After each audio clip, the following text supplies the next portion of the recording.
مغفور جناب علی متقی جعفری کے عزا خانے میں برادر مکرم نجم الحسن جعفری صاحب کے عزا خانے میں نقن صاحب قبلہ مجلسیں پڑھنے آتے تھے۔ مجتہد تھے، آیت اللہ تھے، مفسر قرآن تھے، شیعہ تھے، شیعہ ہونے میں کوئی شک و تردید نہیں ہے ان کے۔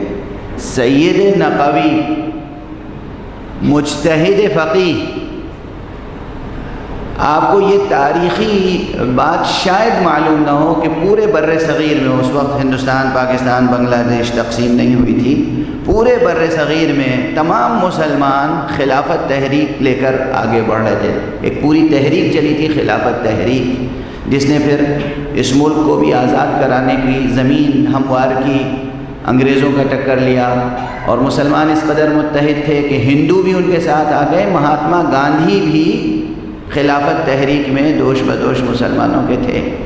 اس خلافت تحریک میں، خلافت تحریک عنوان تھا خلافت تحریک، مگر شیعہ سنیوں کے ساتھ ساتھ تھے، اور سب سے پہلا مقالہ عربی زبان میں جو خلافت تحریک کی حمایت میں لکھا تھا وہ مولانا سید علی نقی نقوی نقن صاحب مرحوم نے لکھا تھا۔